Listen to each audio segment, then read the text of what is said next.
जय श्री श्याम, राधे राधे दोस्तों। शरद पूर्णिमा का व्रत हर वर्ष अश्विन मास की पूर्णिमा को रखा जाता है। मान्यता है कि शरद पूर्णिमा का व्रत करने से जीवन में खुशहाली व सुख संपदा का आगमन होता है। शरद पूर्णिमा के दिन चंद्रदेव की पूजा करने का विधान है।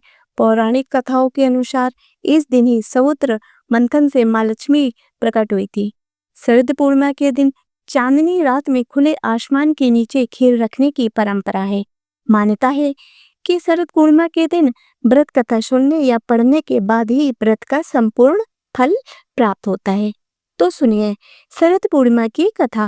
एक साहूकार था जिसकी दो सुंदर सुशील कन्याएं थी।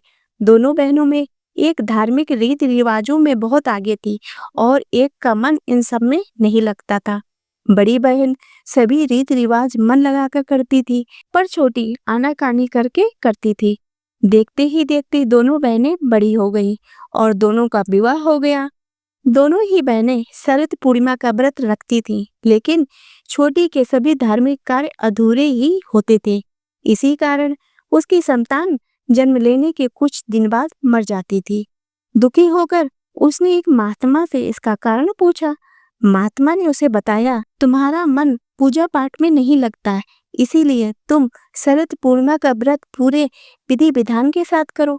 महात्मा की बात सुनकर छोटी बहन ने पूर्णिमा का व्रत रीति रिवाज से किया, फिर भी उसका पुत्र जीवित नहीं बचा। उसने अपनी मरी हुई संतान को एक चौकी पर लेटा दिया और अपनी बहन को घर में बुलाया और अनदेखा कर बहन को उस चौकी पर ही बैठने को कहा। जैसे ही बहन उस पर बैठने गई, उसके स्पर्श से बच्चा रोने लगा। बड़ी बहन एकदम से चौंक गई। उसने कहा, अरे तुम मुझे कहाँ बैठा रही थी? यहाँ तो तेरा लाल है, अभी इसे कुछ हो जाता तो? तब छोटी बहन ने बताया कि मेरा पुत्र तो मर गया था, पर तुम्हारे पुण्यों के कारण, तुम्हारे स्पर्श मात्र से इसके प्राण वापस आ गए। उसके बाद से प्रतिवर्ष सभी गांव वासियों ने शरद पूर्णिमा का व्रत पूरे विधि विधान के साथ करना शुरू कर दिया। तो दोस्तों, आशा करती हूँ कि आपको ये व्रत कथा पसंद आई होगी। यदि ये व्रत कथा पसंद आई हो तो इसे लाइक करें तथा चैनल को सब्सक्राइब करें।